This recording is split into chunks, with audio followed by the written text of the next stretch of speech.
Saludos, gentes, y bienvenidos a un nuevo programa. Vamos a tratar de hacer en realidad una evaluación o un análisis, a tratar de conocer. Fíjense qué interesante lo que vamos a hacer ahora. Vamos a tratar de conocer y aprender sobre este tema de las grandes reformas de los centros históricos, si se hacen bien, para dónde van, y si se hacen mal, para dónde van. Vamos a tratar de explorar qué está sucediendo en el centro histórico, qué tipo de intervención, qué profundidad de intervención se está desarrollando, incluyendo palacios, iglesias y otro tipo de patrimonios históricos y culturales que tiene San Salvador y que ahora están siendo intervenidos. Pero además vamos a tratar de explorar o construir escenarios de qué pretenden, cuál es el propósito de estas intervenciones. Vamos a ver si en realidad logramos entender un poco, porque hay que decirlo, hay muy poca información del oficialismo sobre lo que se está haciendo, pero con lo que ya algunos medios y lo que hemos visto a nivel de redes sociales y la información que se tiene, pues vamos a tratar de hacer una exploración y un análisis bastante objetivo del tema. Para ello, quiero darle la bienvenida a Jorge Ragazzoli, arquitecto y urbanista, con quien vamos a conversar ahora sobre todos estos temas que han sido agenda durante los últimos días, de interés, por supuesto, sobre las transformaciones que está sufriendo el centro histórico. Jorge, gracias por hacer espacio y compartir con nosotros este análisis, la reflexión y el conocimiento sobre estos temas. Bueno, antes que nada, muchas gracias, Frank, por la invitación y es un honor para mí estar en tu programa. Allí estamos tratando de entender las cosas y compartir con la gente de la manera de, mira, la idea es pensamiento crítico. Aquí no se busca ponerse de un lado o de otro. Más bien es dudar de cuando te ofrecen tantas cosas y las cosas se miran por otro lado. Así que, de entrada, si quieres, empecemos por ahí. ¿Cómo evalúas en realidad el tamaño de la intervención que está teniendo el Centro Histórico de San Salvador en función de los planos de respeto al patrimonio, a la ley y un poco las modificaciones que vemos? O sea, ¿tienen en realidad cobertura y soporte técnico, se podría decir? Mira, primero que nada, habría que decir que la intervención que se está haciendo en el centro histórico tiene una gran envergadura, porque abarca prácticamente todo el núcleo del centro histórico de San Salvador. Ahora, lo que habría que preguntarse es qué es lo que está pasando ahí, ¿verdad? Lo que están haciendo en el centro es lo que en urbanismo se conoce como una operación urbana.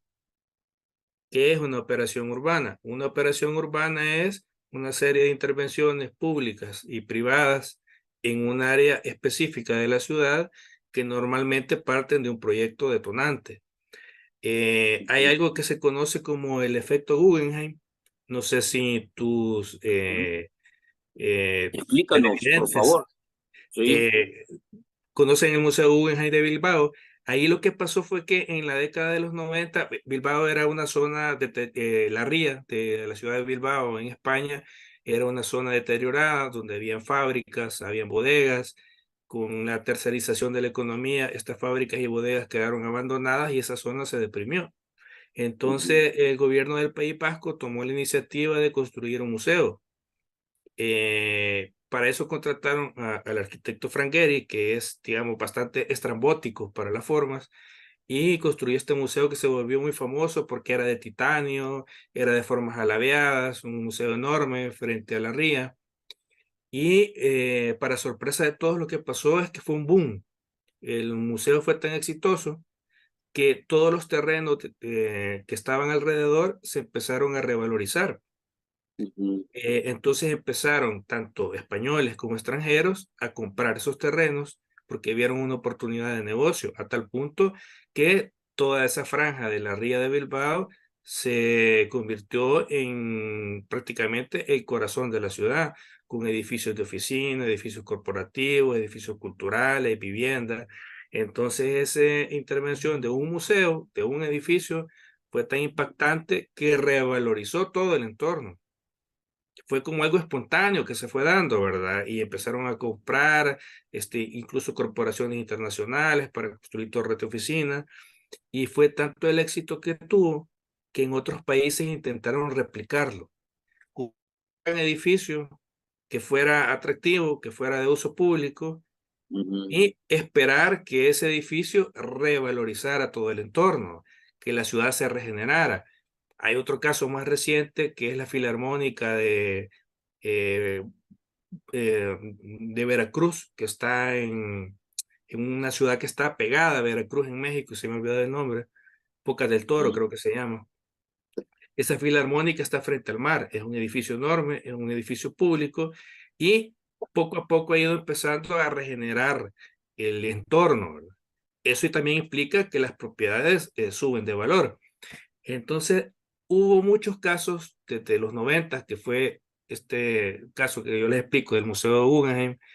Después de los 90 hubo muchos países que trataron de replicar este efecto Guggenheim con múltiples propósitos, ¿verdad? Desde gobiernos locales o centrales que construían un gran proyecto, mejoraban el espacio público del entorno con el objetivo de mejorar la calidad de vida de una zona que antes estaba deprimida. Pero ujú, también hubo otros casos donde lo que se dio fueron negocios inmobiliarios, ¿verdad? Era gente vinculada a la política que con fondos públicos construía un proyecto importante, un edificio importante, mejoraba las aceras, mejoraba las calles, mejoraba los espacios públicos, pero antes de hacer eso ya habían comprado las propiedades para que sí, cuando después se mejorara todo el entorno, esas propiedades que habían comprado baratas ya iban a valer más y las iban a vender más caras o iban a alquilar más caro que como se estaba alquilando antes. Entonces, muchos empezaron a replicar el efecto Guggenheim como un negocio inmobiliario. Hagamos esta inversión, compremos antes los inmuebles para que cuando la inversión se haga valgan más y nuestra inversión fácilmente se pueda duplicar, ¿verdad? Ya eran intereses más oscuros, ¿verdad? No eran intereses de mejorar el entorno de la gente, sino que era un negocio inmobiliario. Y lo que aparentemente está pasando en el centro de San Salvador es eso. Sí es cierto que ya había un plan de OPAMS que buscaba mejorar el entorno del centro de San Salvador, mejorando aceras, cableado subterráneo, mejorando las plazas. Pero luego vinieron los chinos, el gobierno pidió que construyeran esa biblioteca ahí, seguramente pensando que la biblioteca iba a tener el efecto que el Museo Guggenheim tuvo en Bilbao en los años 90, ¿verdad? Y que de sí, alguna manera se está dando, que al construir esa gran biblioteca con luces LED y todo eso, se iba a generar un gran interés en la zona y se iba a revalorizar el entorno. Con el mejoramiento de aceras, con el cableado subterráneo, con el mejoramiento de calles y de las plazas, unido a la construcción de la biblioteca de la BINAES, lo que se está generando es una plusvalía alrededor de toda esa zona que está siendo intervenida, ¿verdad? Entonces aquí es donde ujú, nos preguntamos que ese beneficio que se va a generar, ¿para quién es? Es para que la gente que ahí vende tenga mejores condiciones para vender los diferentes negocios que hay ahí, ¿verdad? sí, Formales, es para que reubicar a los vendedores informales que están en la calle en algún edificio donde tengan las posibilidades de mantener su negocio con la misma rentabilidad, o el interés es apropiarse de los inmuebles para que una vez finalizada la intervención, estos valgan más y poder venderlos más caros o alquilarlos más caros. Yo creo que lo que está pasando es lo segundo, ¿verdad? Que detrás de esto hay un interés de gente que ha venido comprando las propiedades en los últimos 2 años o que las está comprando justo ahora, que ya he sabido de que hay bastante gente incluso presionando para que vendan, y el objetivo es que al revalorizarse estas propiedades las puedan vender más caras o alquilarlas más caras. Para mí, la motivación que hay detrás de estas intervenciones es esa, es simplemente un negocio inmobiliario. No está en el centro mejorar las condiciones de quienes han usado históricamente el centro de San Salvador, que es la gente que por ahí circula para ir de su casa al trabajo o viceversa, o la gente que ahí vive. No creo que sean ellos el objetivo, por lo que hemos estado viendo, ¿verdad? Que esa gente en realidad está siendo desplazada. Y parece que el ujú. verdadero objetivo es favorecer a quienes han estado comprando en los últimos tiempos las propiedades ahí en la zona.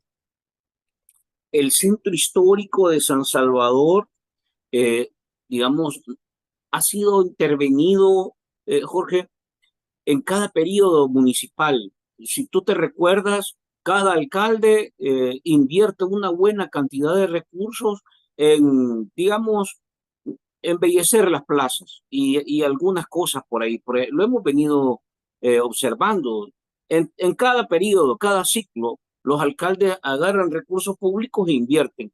Entonces, ahora lo que vemos en realidad ya no es una operación municipal, por lo menos no se ve así. El alcalde, y aún con testimonios de algunos concejales del consejo, digamos, entrante, que ya está activo, han dicho que básicamente quien ha tomado control del centro histórico ha sido en realidad obras públicas.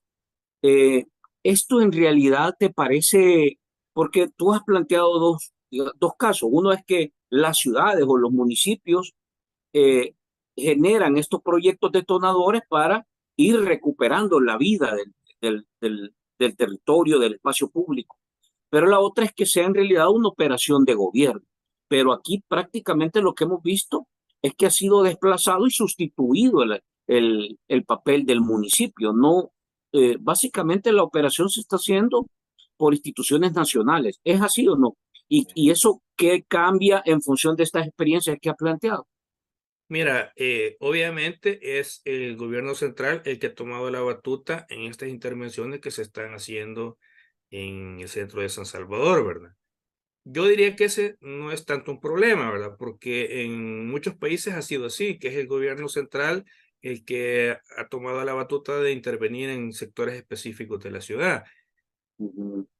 Ese no es problema. El problema es que no se tomen en cuenta a otras instituciones como la alcaldía, como los PAMS, como Concultura.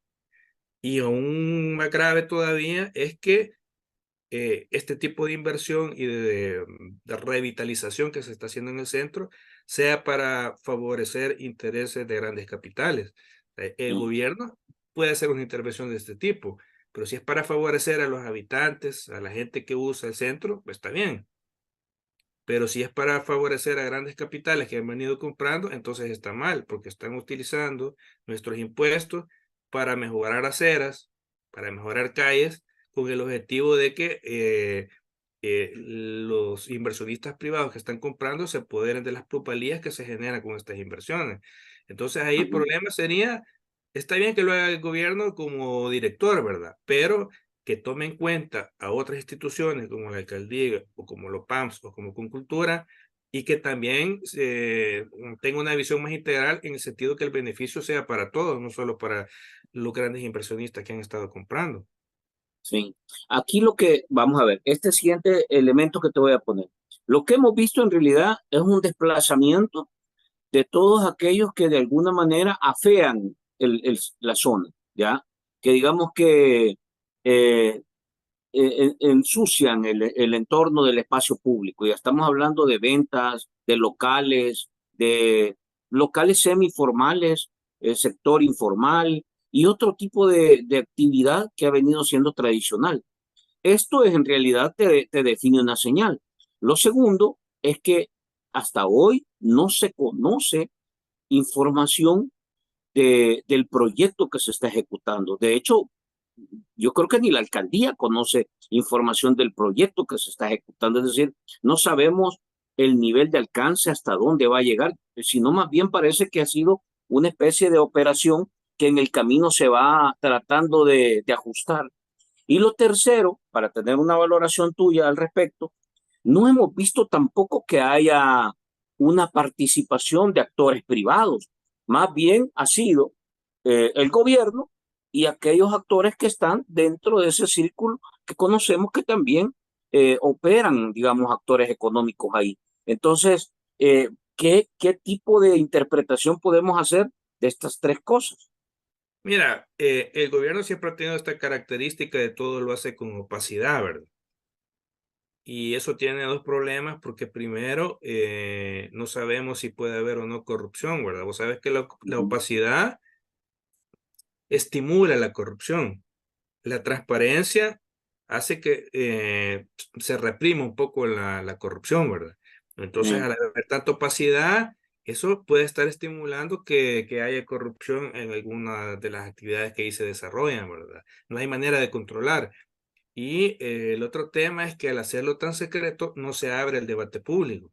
Este tipo de proyectos tienen que abrirse al debate público, que los profesionales, las universidades, la academia, sectores privados puedan opinar, puedan aportar para que estos proyectos sean mejores, ¿verdad? Si vos lo haces en ujú. secreto, no lo sometes a debate, puedes estar cometiendo errores que no los vas a saber hasta que se ejecutan, ¿verdad? Ese es uno de los problemas del secretismo, ¿verdad? De que este tipo de proyectos tienen que mostrarse, discutirse. En Barcelona, por ejemplo, hubo una intervención importante en un eje vial del centro de la ciudad y se abrió un debate público y hubo hasta un referéndum entre los vecinos de la zona, ¿verdad? Y entonces fue participativo. Eso no lo vemos aquí, ¿verdad? Entonces, ese oscurantismo que ha caracterizado al gobierno, primero, por un lado, tiene el problema de la opacidad, que es algo que Ujú. estimula o propicia la corrupción, y por otro lado, ese secretismo que evita que haya un debate público que permita aportar y mejorar las ideas. Eso es un gran problema en este caso, ¿verdad? Por ejemplo, esa manzana que demolieron, no sabemos qué van a hacer ahí, ¿verdad? Porque esas son o eran propiedades privadas, pero estaba el Eso, MOP ajá. demoliendo, ¿verdad? Y la maquinaria y el personal del Estado no puede estar trabajando en propiedad privada. Entonces no sabemos si lo compró el gobierno, no sabemos si va a ser una plaza, no sabemos si van a construir algo, ¿verdad? Entonces, todo ese secretismo que hay alrededor de estas intervenciones no colabora en tener claro cuál va a ser el panorama. Y tampoco conocemos digamos, la calidad técnica, la calidad profesional. No sabemos quién está detrás de los diseños o hasta hoy no se sabe absolutamente nada. O sea, quién ha definido qué tipo de piso, qué tipo, o sea, no sabemos nada. Eh, si se va a respetar digamos, el diseño que hay en el tipo de construcción del centro histórico de San Salvador. Entonces, ¿cómo es todo esto que estamos hablando? Lo estoy tocando porque es importante que quede evidencia de cómo se está desarrollando, porque la gente dice, sí, qué bonito, ¿verdad? Pero en realidad todo se está haciendo fuera del marco jurídico, porque hay reglas, o sea, hay normas. Uno no puede llegar a construir sin haber pasado por una serie de permisos. O sea, cómo se puede interpretar esto entonces? Mira, en primer Es lugar, decir, el gobierno puede hacer y deshacer, no debe, porque no tiene por qué respetar una ley, una normativa este, urbanística o etcétera. O sea, no funcionan así las cosas. mira, yo no soy abogado, ¿verdad? Pero desde mi punto de vista han violado la ley de patrimonio. Por ejemplo, el antiguo edificio de la Biblioteca Nacional estaba protegido por la ley de patrimonio, no se podía demoler y lo demolieron. Entonces ahí, desde mi punto de vista, se violó la ley.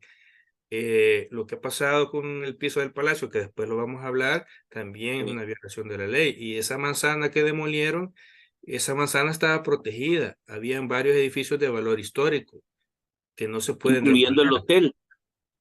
Claro, creo que ahí es demolido una parte, pero igual no se podía porque era una manzana protegida, estaba reglamentado. Entonces ahí también han violado la ley. Y quienes firmaron para aprobar eso, va a llegar un momento en el que van a tener que rendir cuentas ante la justicia, porque la ley de patrimonio es bien clara. No se puede demoler el patrimonio, no se puede destruir, a menos que ya no haya más remedio y algo se esté cayendo, ¿verdad? Y que sea Ujú. imposible rehabilitarlo. Pero eso no ha pasado aquí, ¿verdad? La mayoría de esos edificios que estaban en esa manzana que demolieron no estaban en peligro de derrumbe ni nada por el estilo, ¿verdad? Así que ahí lo que vemos es que no parece haber un criterio técnico para intervenir, por lo Eso menos te- en las manzanas. Y si fuera público, seguramente encontráramos, si fuera público el proyecto, que lo conociéramos, los diseños, la intervención, los alcances, etcétera, seguramente quedaría en evidencia de que no hay un criterio técnico que sustente ese tipo de intervenciones. E intervenir en el patrimonio no es así nomás, no lo puede hacer cualquiera. Hay ciertos convenios con la UNESCO, con ICOMOS también, que establece algunos criterios para intervenir en el patrimonio. Hay expertos en patrimonio que hacen análisis, que estudian, que te dicen cómo intervenir, y aquí no parece haber un criterio técnico a la hora de intervenir el patrimonio.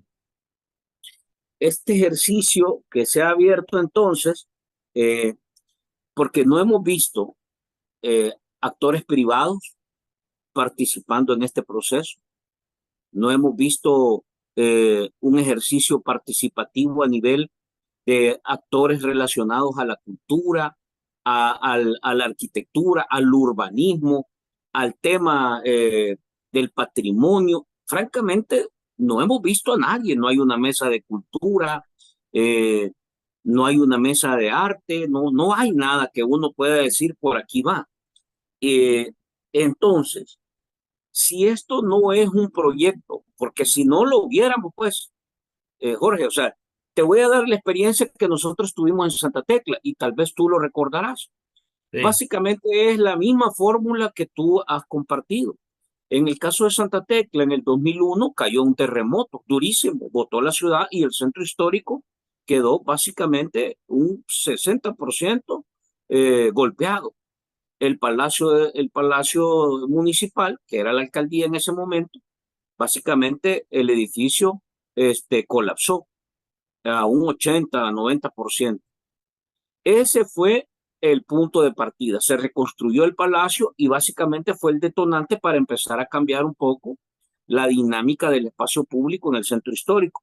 Pero la gran diferencia es que habían, habían profesionales internacionales, había cooperación internacional participando, se respetaban protocolos, estuvo participando eh, eh, el Ministerio de Cultura, había una mesa de cultura, escritores, pintores, o sea, era una cosa altamente participativa. Y empresarios también, sector privado. Aquí no vemos nada de eso. Entonces, si no ves nada de eso, de, este ejercicio se trata en realidad de un proyecto económico de un grupo empresarial que está sí. tratando de ver entonces cómo aprovecha los recursos del Estado, el poder del Estado y este ejercicio, digamos, de control y concentración que se estamos en este momento transitando en el país para crear ahí un nicho económico. Si eso es así, no tiene que ver con ciudad, sino que tiene que ver con un ejercicio, digamos, de cómo utilizas el poder y el recurso del Estado para generarle condiciones a un grupo económico. Son dos cosas distintas. Hay ejercicios que han marcado esto en algunos ejemplos, como los que pusiste al inicio, Jorge, ¿En qué sentido? en el sentido de que al final de cuentas un proyecto económico modifica una ciudad pensando en realidad un proyecto económico y no Sí, pensando en ciudad. sí, mira, vamos a empezar con un ejemplo bien sencillo, ¿verdad? Imagínate que alguien compra un terreno y la calle que pasa enfrente del terreno es de tierra. Uh -huh, ¿Qué pasa si luego el Estado, con nuestros impuestos, asfalta esa calle? El terreno va a valer más. No es lo mismo un terreno que enfrente tiene una calle de tierra que un terreno que enfrente tiene una calle asfaltada, ¿verdad?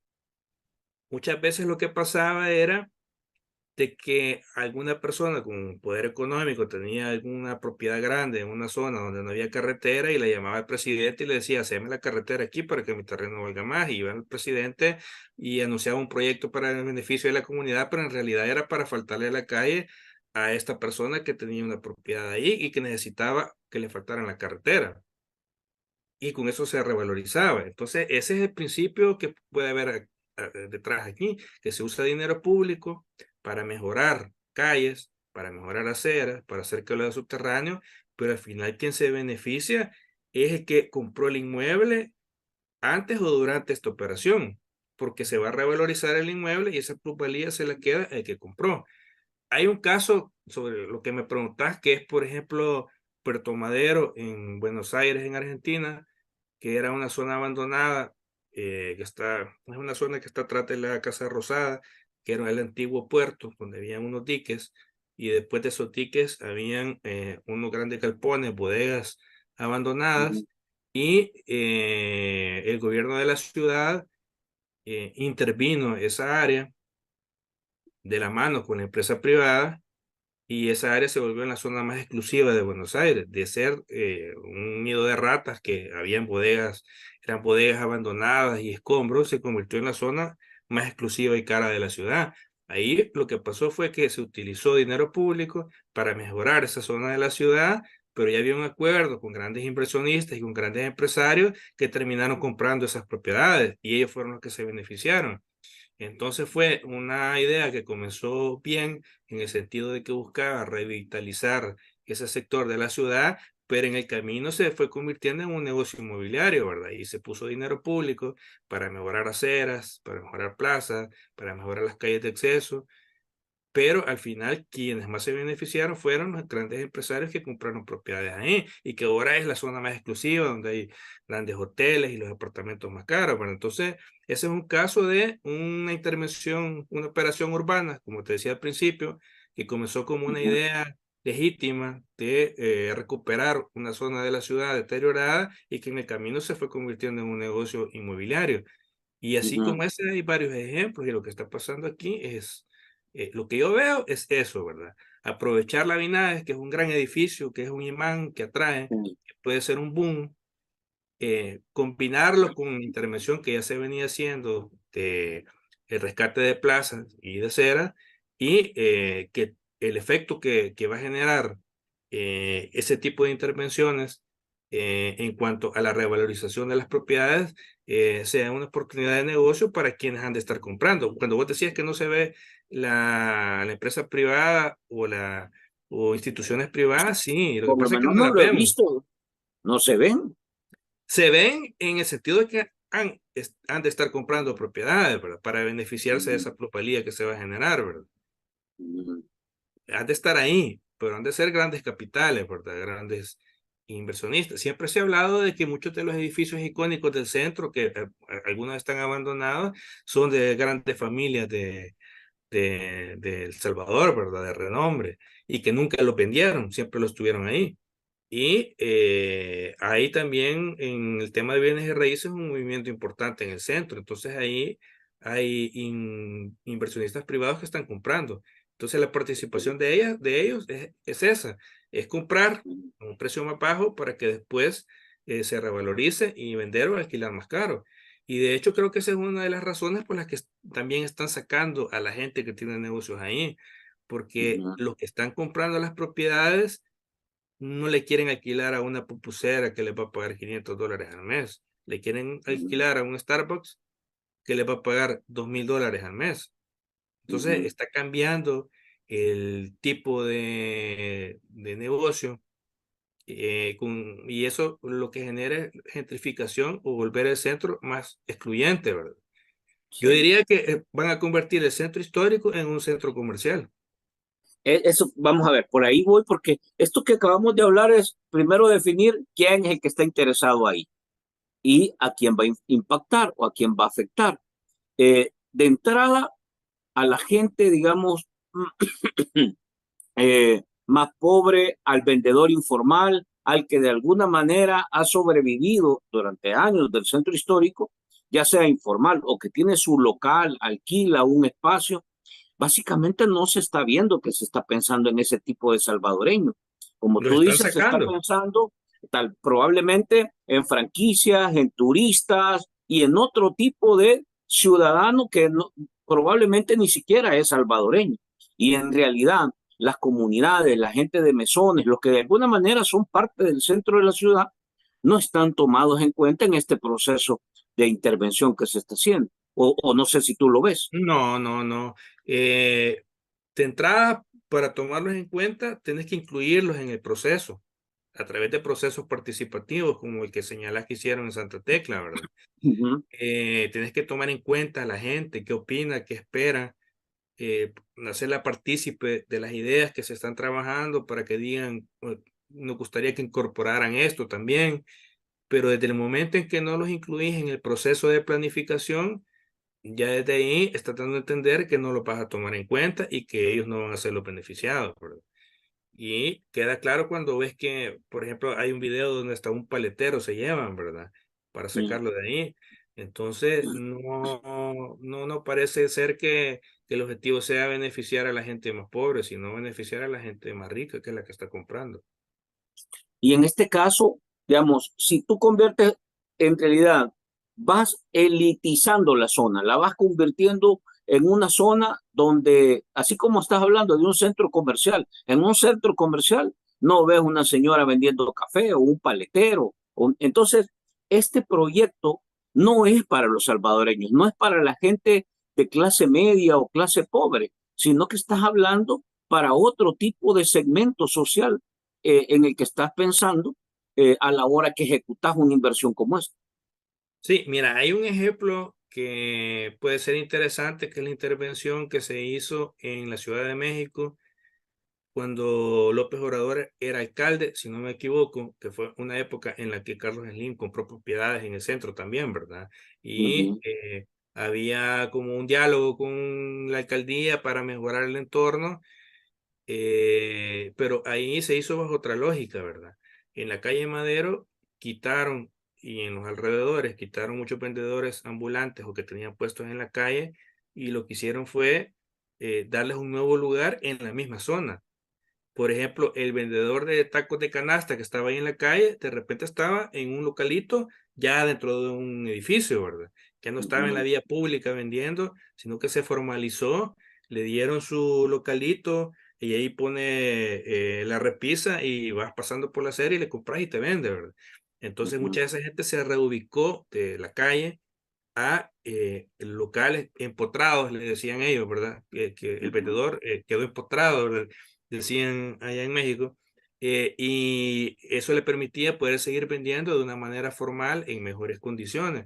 Entonces, esa intervención que se hizo en México sí toma en cuenta a la gente que encontraba su modo de sobrevivencia o de subsistencia en el centro, ¿verdad? Fueron tomados en cuenta, los reubicaron en un lugar donde podían vender, eso no lo estamos viendo aquí, ¿verdad? Los meten en el mercado de la bula, que es un fracaso, porque ahí no entra nadie a comprar, ¿verdad?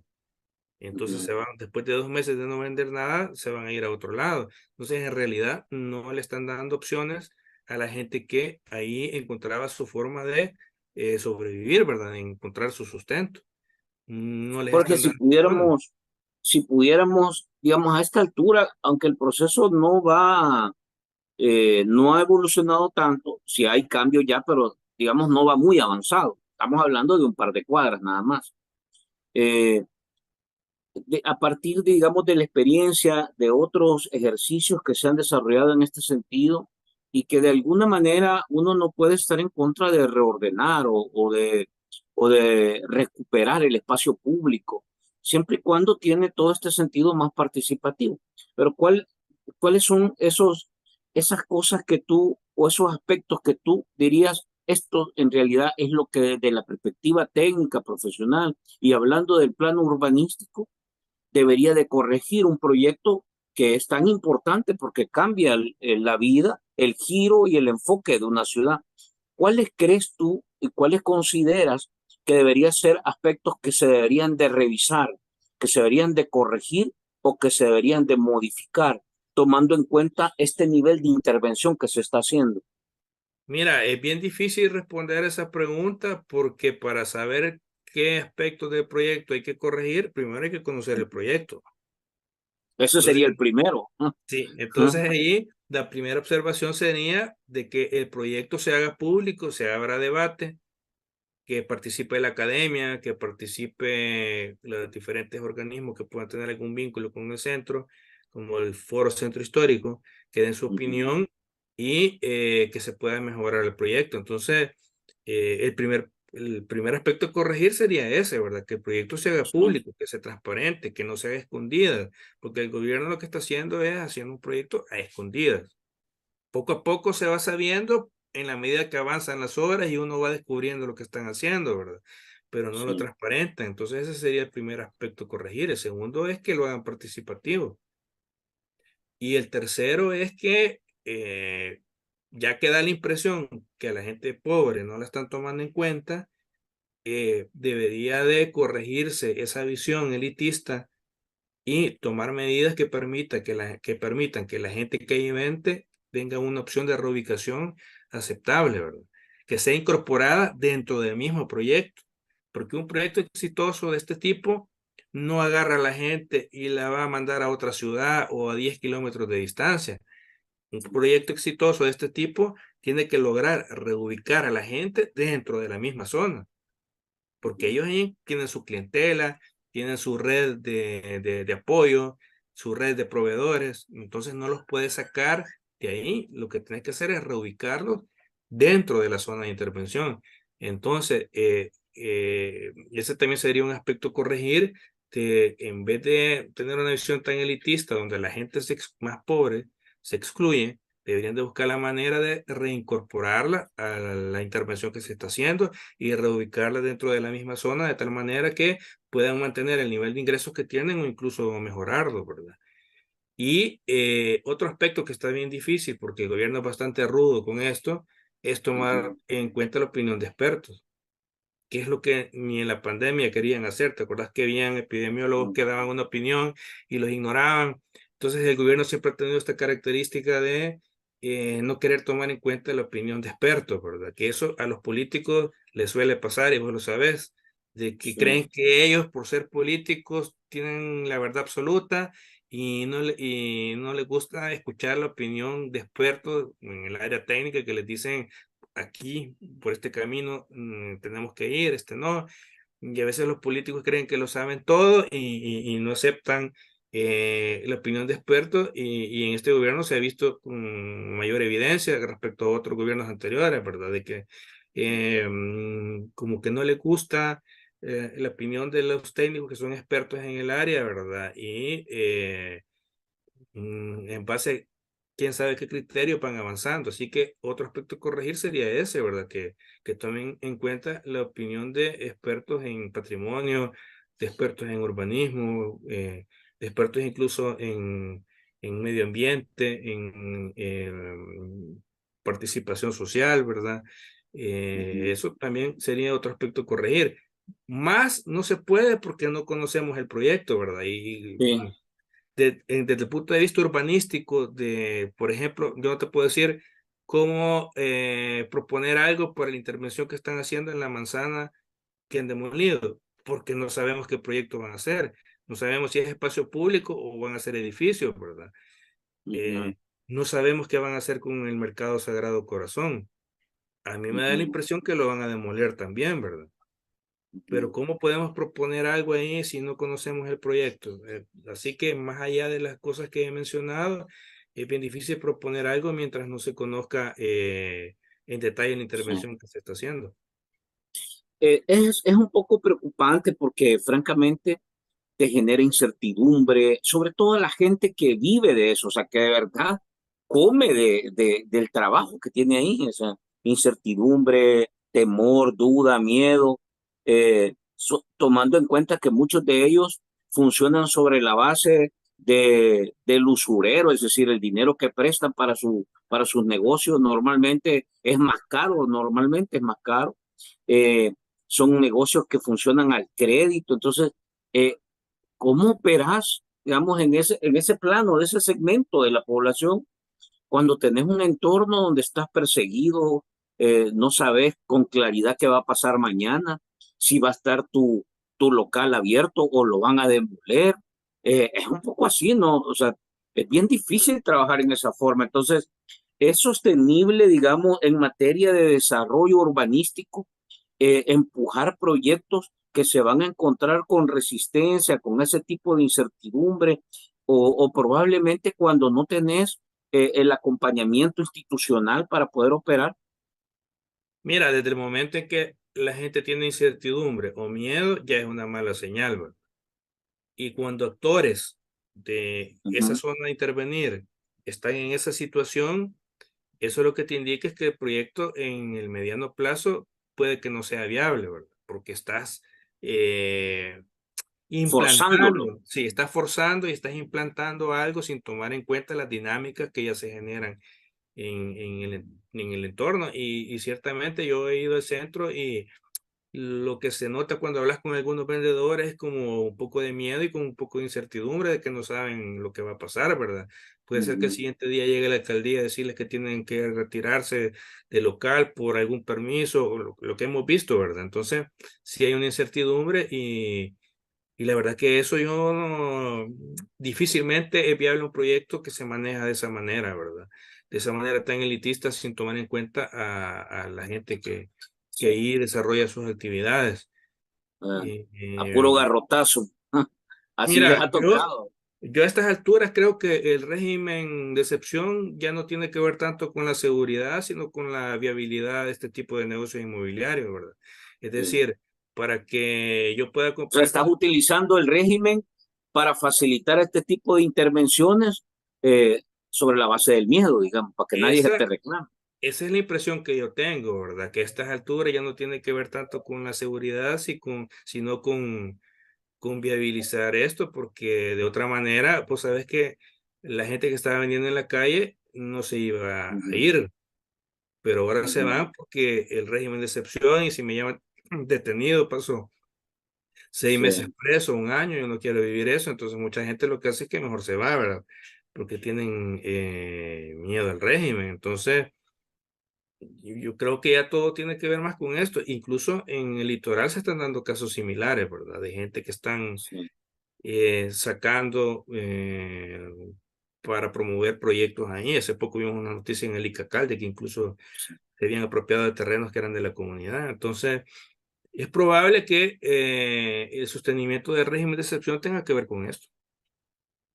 Pasemos al tema de cierre. Patrimonios, digamos, patrimonios, edificios que son en realidad un patrimonio. Y hablamos de uno que es el corazón, el Palacio Nacional. Las intervenciones que también ha tenido el Palacio Nacional en realidad han sido cuestionadas porque no se ve que haya ahí control técnico, que se respete la ley y además ha sido manejado, como tú lo dices, eh, por debajo de la alfombra, digamos, a escondidas. Entonces, ¿cómo estás viendo y qué tipo de intervención es la que debemos esperar ahí?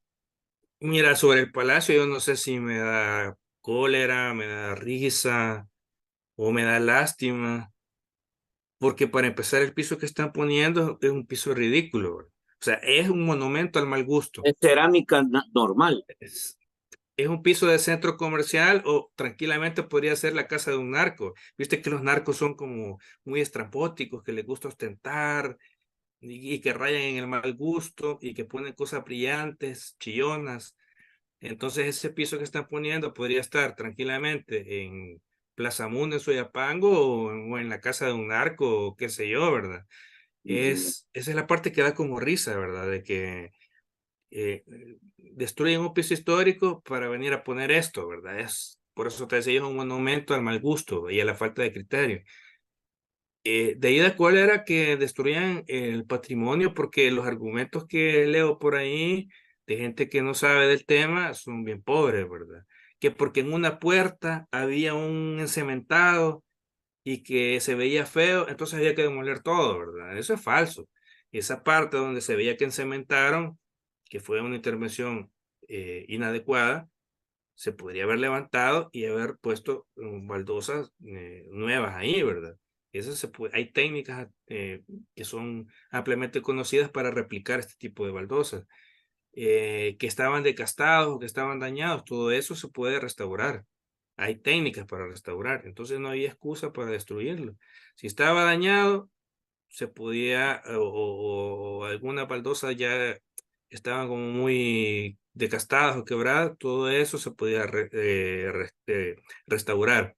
Hay técnicas que lo permiten. Entonces no había razón para destruir un piso histórico que, te voy a contar una anécdota.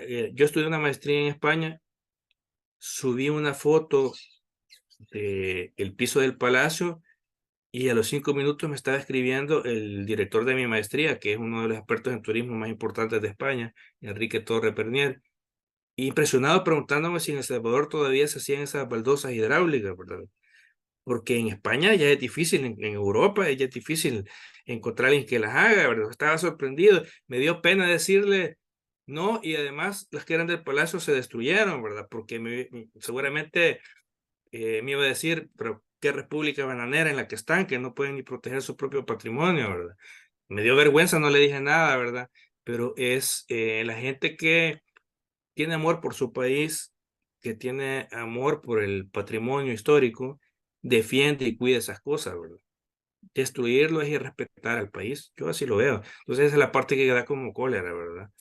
La ignorancia, la falta de cultura, la falta de amor por la patria, todo eso veo yo en la destrucción del piso del Palacio Nacional, porque eso es histórico y han pasado una cantidad de cosas.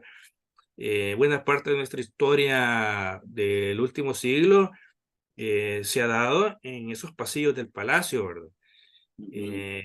Así que es bastante, incluso deprimente ver todo eso que han hecho.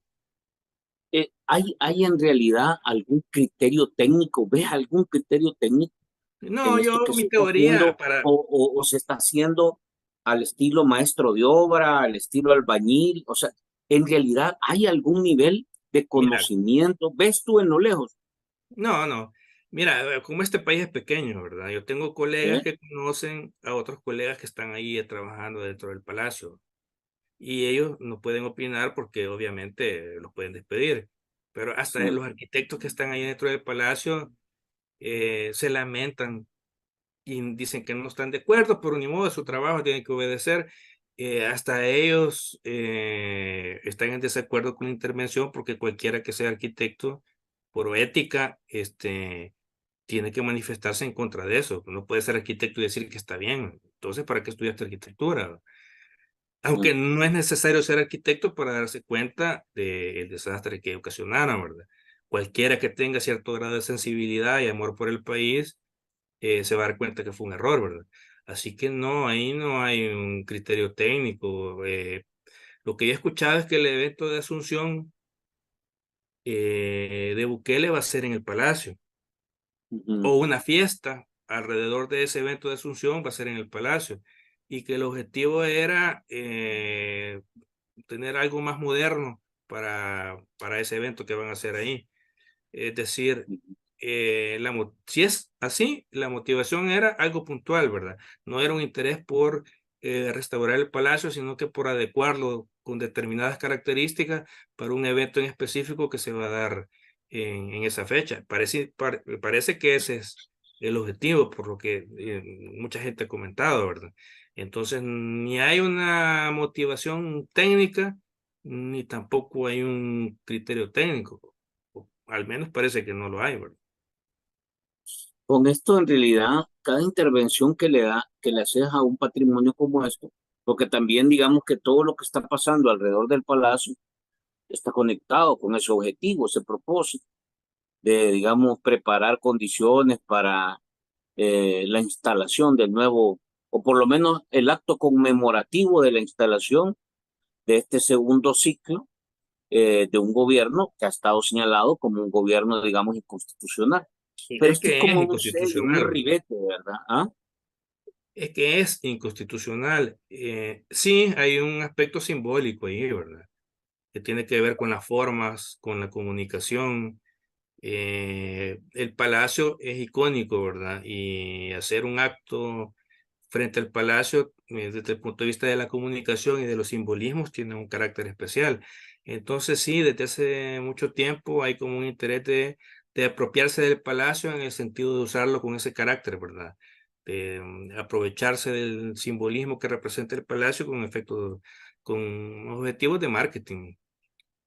¿Cómo, cómo quedaría marcado, digamos, si lo hablamos desde la parte técnica, con una mirada, digamos, arquitectónica, urbanística, tratando de ver en realidad la esencia que recoge, digamos, un patrimonio como el Palacio Nacional después de esta intervención? ¿Cómo queda en la historia digamos, este acto que estamos presenciando? Yo estoy convencido de que van a pasar 100 años y se va a comentar este evento, porque yo creo que no alcanzan a visualizar el daño que han causado, ¿verdad? Así como está en los libros de la historia que hubo un incendio que destruyó el palacio anterior, ¿verdad? y que hay información sobre eso que pasó ahí, yo creo que esto va a quedar como una anécdota oscura que se va a seguir recordando, ¿verdad? Cuando salga a colación el tema del Palacio Nacional y su historia, siempre va a haber alguien que recuerde el día que se destruyó el piso, ¿verdad? Yo creo que va a quedar ahí esa mancha. Jorge, Eh, para cerrar, y más como un ejercicio de reflexión de cierre, hay una serie pero mira, ajá, vos me preguntabas qué puede pasar después. Eh, sí, Me hiciste una pregunta, algo así, ¿verdad?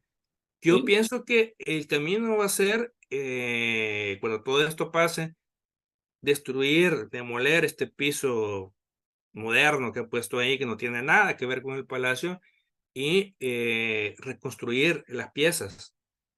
Hay, por ejemplo, en Argentina hay una fábrica muy buena que todavía elabora este tipo de baldosas, y yo pienso que como hay una tesis que tiene catalogado los diferentes diseños de piso con sus medidas, creo que en un futuro lo que va a corresponder es volver a fabricar las piezas que se demolieron y reinstalarlas de nuevo en el palacio. Creo que en un futuro ese, no sé en cuánto tiempo, ese va a ser el debate sobre el palacio, ¿verdad? Cómo volver a hacer esas piezas que se destruyeron y volverlas a instalar. Y no quería cerrar este tema del palacio sin recordar que en los años 80 hubo una restauración del palacio, y también en 1998, creo que fue el gobierno de Calderón Sol, si no recuerdo mal la fecha, sí. hubo otra restauración importante del palacio, donde trabajó el arquitecto Joaquín Aguilar, uno de los expertos más grandes que tiene El Salvador en patrimonio, y hubo otros arquitectos que trabajaban en consenso en cómo restaurar el patrimonio. Fue una restauración importante que hubo en el 98. Por tanto, es falso eso que dicen que nadie se preocupó nunca por restaurarlo. Eso es falso. Ya hubo restauraciones antes importantes, y la del 98 fue la última. Quería Ah, aclarar mira, eso. ahora que me tocas esto, en realidad te quiero preguntar, porque, digamos, uno, cada quien tiene su gremio. Yo en el mundo de las comunicaciones, uno sabe lo que opina el periodismo, las gremiales periodísticas, etcétera. ¿Qué en realidad, cuál es la valoración, el análisis, la reflexión que hace en realidad el gremio de arquitectos, ingenieros, los colegios, digamos, toda esta escuela que en realidad tiene una opinión importante porque han sido actores de lo que se ha venido haciendo en el pasado, en el presente y lo que se va a hacer en el futuro? Pero, ¿qué se dice sobre esto? No, Nada, porque no hemos escuchado una postura oficial, no. nadie opina, ¿va? Yo pienso que el Colegio de Arquitectos de El Salvador debió haber sacado un comunicado, pero por alguna razón callaron. Ujú. Habría que preguntarles a ellos por qué no emitieron ninguna opinión al respecto de lo que pasó, ¿verdad?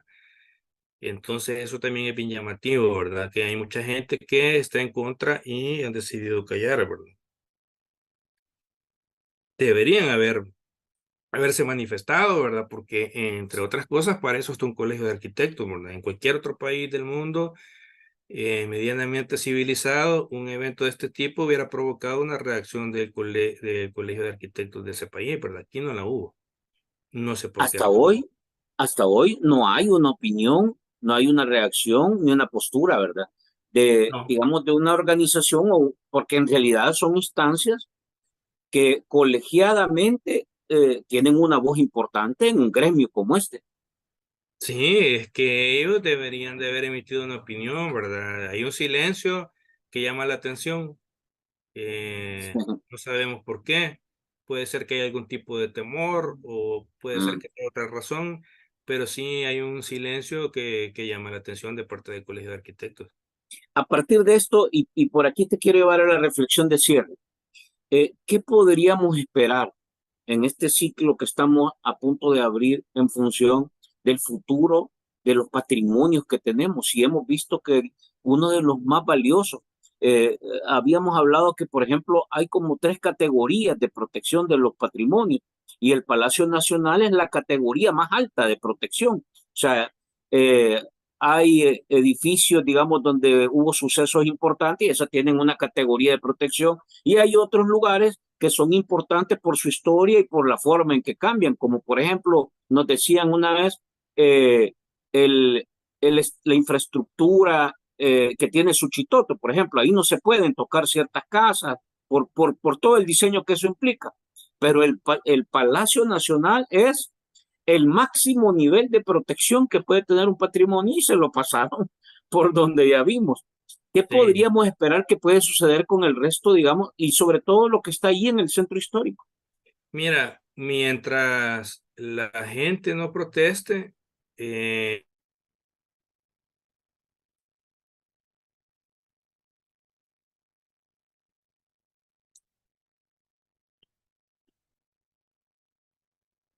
nacional, ¿verdad? Para Ujú. que la gente alce la voz y proteste cuando se den eventos de este tipo que dañan el patrimonio. Han anunciado, perdón, han Sí. anunciado que van a intervenir otros centros históricos del interior del país, ¿verdad? Por Puede lo que menos en el municipio ahora de San Salvador, que ya habla de que Mexicano es un distrito y otros, ya se dijo que van a ir a meterle mano, sí, con los mismos maestros de obra, creo yo. pero también puede ser que intervengan las cabeceras departamentales, ¿verdad? Ujú. Santa Ana tiene un centro histórico importante para el país. Sonsonate tiene un patrimonio interesante, bastante bueno. San Miguel también. Y si con la misma lógica y con la misma falta de criterio que intervinieron en el palacio van a intervenir esos centros históricos, pueden echar a perder las edificaciones importantes que tienen esas cabeceras, ¿verdad?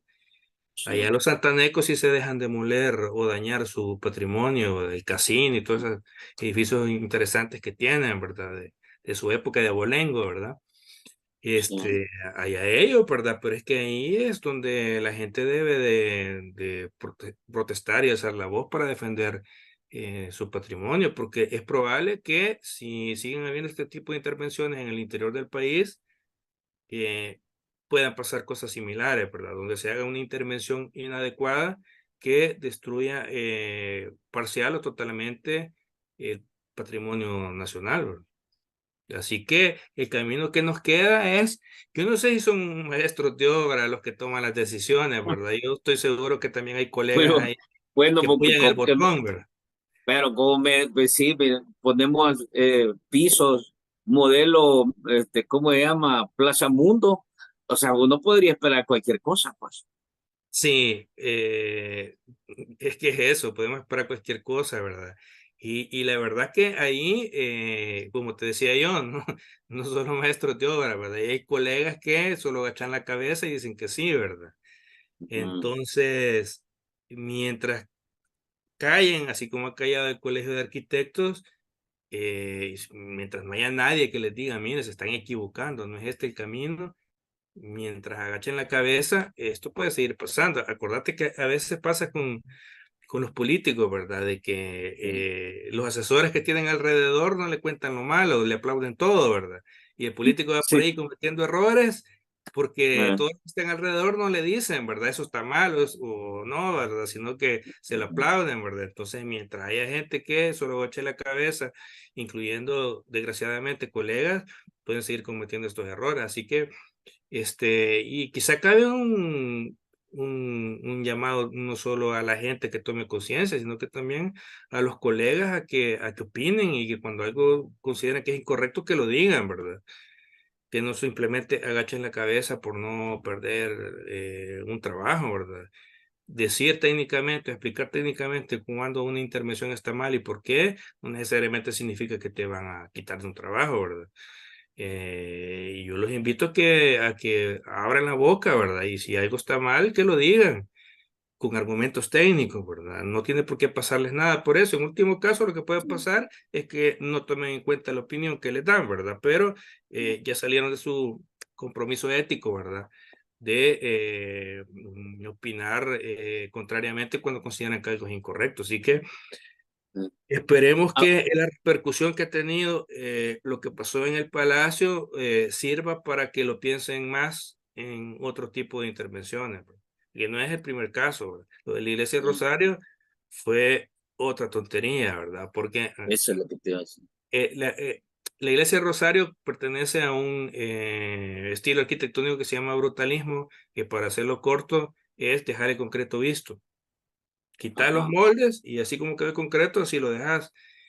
Esa es como la característica principal, ¿verdad? Cuando vos lo repellas, arruinaste el espíritu o la esencia del proyecto, ¿verdad? Y no Sí. vale eso de que había que repellarlo todo para uniformizar el tono que quedaba en el epóxico que pusieron en algunas grietas con el concreto antiguo. No, es falso.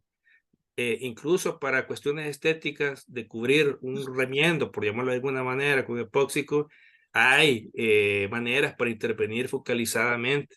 No es necesario repellar uniformemente todo, ¿verdad? Entonces ahí viste otro error por falta de desconocimiento y por no escuchar expertos o no buscar expertos. Entonces ya hay una cadena de intervenciones inadecuadas que se han dado en el patrimonio que esperamos que no se sigan dando, ¿verdad? Tal vez la repercusión que ha tenido lo del palacio impida de que sigan actuando como maestros de obra, ¿verdad? Mm. En la historia hemos tenido, digamos, buenos, malos, regulares, y lo que tenemos ahora en materia de ministros de Obras Públicas. Sí. Francamente, yo creo que por ahí es donde empieza parte de las consecuencias que estamos viendo. No sé si tú, o sea, como los gremios te insististe, se conocen, va, lo profesional, si tú consideras que el actual ministro de Obras Públicas tiene el perfil profesional, académico, Ah, mira, técnico, de conocimiento. a él le pasa lo mismo que a Michelle Sol en el Ministerio de Vivienda. No es el área de especialización de ellos.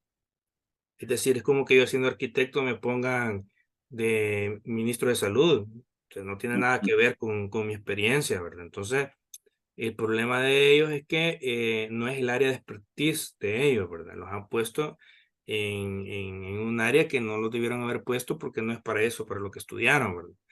Sí, Y de ahí pasa otro, al final, con estos ministros pasa lo mismo que con los diputados, ¿verdad? Que ellos solo siguen órdenes que vienen de arriba, ¿verdad? Entonces, no es una decisión equivocada a veces que tomó el ministro, sino que es una decisión que venía de arriba y él simplemente dice que sí, ¿verdad? obedece. Son esos dos aspectos, ¿verdad? Que él estudió otra cosa, no estudió una carrera afín con el Ministerio de Obras Públicas y además Claro. de eso, él tiene que obedecer las órdenes que vienen de arriba, ¿verdad? Entonces, si fue el MOP el que demolió el piso, seguramente no fue una idea del ministro, sino que fue una orden que vino de arriba, ¿verdad? Imagínate. Él ha dicho varias cosas que técnicamente son equivocadas, ¿verdad? Pero obviamente es porque no, él estudió, creo que administración de empresas o contabilidad, algo así. Entonces es normal que diga cosas que técnicamente son equivocadas, ¿verdad? Pero bueno, no se puede hacer nada al respecto por el momento. Jorge, te agradezco el tiempo. En realidad ha sido una buena charla. Fíjate que hay cosas que en realidad no las habíamos discutido, no las habíamos abordado sobre este tema. Y creo que lo que más se lamenta de todo esto es que un proyecto o una intervención que es tan importante, el corazón del país, bueno, o sea, la capital, se hace, digamos, atrás o a espaldas de toda la gente. Lástima. Y lo más seguro es que así vamos a seguir viendo que el país camina a espaldas de la gente. Te agradezco, Jorge, por el tiempo, por el Bien. análisis, por la reflexión y por el conocimiento que has compartido con nosotros y con nuestra comunidad. Mira, yo quería cerrar con un comentario, ¿verdad? ¿Sí? Porque para que no parezca todo crítica, ¿era necesario hacer una intervención en el centro? Sí. Hay cosas que son positivas, como el cableado subterráneo, como mejorar las aceras, sí, eso está bien. La pregunta que nos debemos hacer es, ¿esta intervención para quién? Esa es la reflexión final que yo dejaría. ¿Esta intervención para beneficio de quién? Esa pregunta es la que nos debemos hacer, ¿verdad? Y muchos no lo saben, pero Frank tiene conocimientos algo de arquitectura. Sí, Así sí, que sí, sí. se nota en las preguntas que tiene ese criterio de algo que en algún momento absorbió, ¿verdad? Estas coyunturas te obligan a leer, a estudiar, a explorar un poco más, a meterte en los temas. Y por eso es que de alguna manera vas explorando qué es lo que está sucediendo. Yo creo que de alguna manera eso no, igual que hoy, todo el mundo está empezando a interesarse y a estudiar la Constitución, porque ya hoy que ya la van a reformar. Pero creo que es parte de este ejercicio.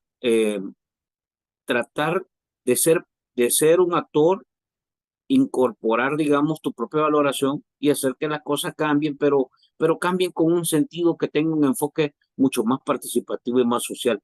Nosotros participamos en Santa Tecla en ese ejercicio y como tú dices, el terremoto le pegó duro al valor de la propiedad aquí en la ciudad.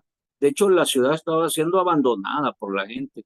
Y tú sabes que Santa Tecla también se calificó como y se ubicó como capital. Entonces, su diseño, su infraestructura, toda su ubicación, su distribución y el tipo de edificaciones que tiene también ese sentido, o sea, una riqueza histórica, pero potente, ¿verdad? Entonces tú no te puedes pasar una pared y decir, no, démosle aquí el martillazo o el almaganazo, porque en realidad recoge una esencia importante de lo que es la misma ciudad, su población, su cultura, su tradición. Y cuando tú te empiezas a perderle valor a eso, francamente empieza a perder sentido reconstruir una ciudad. O sea, una ciudad se puede ver bonita, pero sin alma, sin historia, sin espíritu, pues no tiene mucho sentido. Y yo francamente creo que eso es un gran error hacerlo. Y por eso creo que es importante meterse a estos temas. El corazón de una ciudad no son los edificios, es la gente. La gente, es su historia, es Sí. todo lo que ha sucedido ahí. En las ciudades se ha venido construyendo cada avance que ha tenido el país. Pero cuando crees que el mundo inicia con tu participación, en realidad cometes un gran error, con el futuro sobre todo, Es porque estás correcto. eliminando toda esa riqueza que te da el ser salvadoreño, el tener un país, el tener cultura, tradición, música, eh, cocina, etcétera, todo eso que es parte de ser salvadoreño. Entonces, bueno, hoy hemos explorado un poco ese sentido y yo creo que más adelante la gente lo va a entender, como dice el dicho, uno nunca sabe lo que tiene hasta que lo pierde. Es Y ahora correcto. estamos perdiendo eso. Y así como perdemos patrimonio, perdemos derechos, perdemos democracia, perdemos independencia de poderes, perdemos transparencia, perdemos acceso a la información. Entonces, de verdad que los símbolos, cuando hilas todo, te das cuenta que es preocupante, que no es así nomás y que lastimosamente muchos salvadoreños no lo alcanzan a ver porque yo siempre le digo, un país ignorante, un país que no se informa y un país desinformado es víctima del abuso y es víctima del miedo. Y por eso andamos en esto aquí. Yo creo que hay que seguir martillando. Y estoy de acuerdo contigo. Ojalá que los profesionales en ese campo de la ingeniería, de la arquitectura, del, del rescate y del cuidado del patrimonio, empiecen a opinar, empiecen a hablar y empiecen a hacer sentido a que hay que ir más allá de, de adular y de ovacionar a la gente por un momento. ¿Va? Ojalá que las Sí, cosas vayan cambiando. estoy de acuerdo y ojalá que sea así, ¿verdad? Que los profesionales que están involucrados en este tipo de intervenciones opinen, ¿verdad? Técnicamente, sin ningún miedo. Si no los escuchan, bueno, no los escucharon. Y Sí, esperemos también que la gente también se concientice. Y yo por eso también felicito tu programa que tenés, porque este tipo de programas ayudan a crear conciencia en la gente desde otro punto de vista, ¿verdad? Que la gente totalmente. vea que detrás de un cuestionamiento hay una razón, hay un argumento, y que en vez de pelearse, mejor es de unirse y encontrar el camino que nos beneficie a todos, ¿verdad? A través de un pensamiento más consciente sobre la realidad, y en ese sentido creo que tu programa hace un gran aporte, así que te felicito porque además no son muchos los programas de este tipo, ¿verdad? Ni en televisión Sí, abierta ni hay en otro tipo redes. ahora están extinguiéndose, lastimosamente. Hay que defenderlos, hay que darse duro. Y hay que darse duro cuando uno cree que las cosas en realidad valen la pena. Sobre todo cuando hay mucha gente que no tiene la posibilidad de pelear porque sus condiciones no son iguales. Jorge, te Bueno, agradezco, de verdad. no, gracias a vos por la invitación. Estamos a la orden. Listo. A ustedes, gentes, un abrazo. Nos quedamos hasta acá. Como siempre, vamos a compartir pequeñas cápsulas de esta charla que hemos tenido. Interesante, interesante. Vamos a ver si recogemos algunas imágenes de lo que Jorge Regasoli nos ha compartido ahora para ver esas experiencias. La verdad es que el ejercicio, como hay algo que se llama la buena práctica. Las buenas prácticas son modelos experimentados que han dado éxito. ¿Por qué no hacer eso nosotros? ¿Por qué experimentar con cosas que no están en realidad probadas? O sea, hay cosas que ya están probadas, que han sido exitosas, que han cambiado y que han permitido que ciudades y países avancen a un mundo distinto. ¿Por qué nosotros ir para atrás? No tiene sentido hacer cosas que vayan para atrás. Así que quedémonos con estas reflexiones. Eh, Voy a compartirles las cápsulas que he dicho y pues espero sus comentarios, reacciones, valoraciones, argumentos o sugerencias, como ustedes gusten. Nos quedamos hasta acá. Abrazos. Dame un segundo, dame un segundito, Jorge.